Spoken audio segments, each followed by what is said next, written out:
ಇನ್ನು ಟೆಕ್ಕಿ ಅತುಲ್ ಆತ್ಮಹತ್ಯೆ ಪ್ರಕರಣಕ್ಕೆ ಸಂಬಂಧಪಟ್ಟಂತೆ ಮತ್ತಷ್ಟು ರಹಸ್ಯಗಳು ಈಗ ಬಯಲಾಗ್ತಾ ಇರೋದನ್ನ ನಾವು ಗಮನಿಸ್ತಾ ಇದ್ದೀವಿ. ಅತುಲ್ ಆತ್ಮಹತ್ಯೆಯ ಮತ್ತಷ್ಟು ರಹಸ್ಯಗಳು ರಿವೀಲ್ ಆಗ್ತಾ ಇದೆ.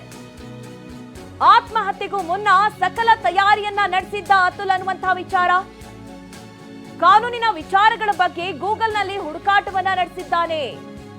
ಅತುಲ್ ಸುಭಾಷ್ ಗೂಗಲ್ ಸರ್ಚ್ ಮಾಡಿರೋದು ಈಗ ಪತ್ತೆ ಆಗಿರುವಂತದ್ದು. ಆತ್ಮಹತ್ಯೆ ಪ್ರಕರಣಗಳು, ವಿಡಿಯೋ ಫುಟೇಜ್ ಬಗ್ಗೆ 3 ದಿನ ಫ್ಲಾಟ್ನಲ್ಲೇ ಉಳಿದುಕೊಂಡು ಸುದೀರ್ಘವಾಗಿ ಸರ್ಚ್ ಮಾಡಿದ್ದಾರೆ. ಡೆತ್ ನೋಟ್ ಬರೆದ ಬಳಿಕ ಈ ರೀತಿ ಸರ್ಚ್ ಮಾಡಿದ್ದಾನೆ. ಗೂಗಲ್ನಲ್ಲಿ ಆತ ಹುಡುಕಾಡಿರುವಂತಹ ಒಂದಷ್ಟು ವಿಚಾರಗಳು ಈಗ ಬಯಲಾಗಿರುವಂತದ್ದು. ಆತ್ಮಹತ್ಯೆಗೂ ಮುನ್ನ ಸಕಲ ತಯಾರಿಯನ್ನ ನಡೆಸಿದ್ದ ಅತುಲ್ ಅನ್ನುವಂಥ ವಿಚಾರ ಈಗ ಬಯಲಾಗ್ತಾ ಇದೆ.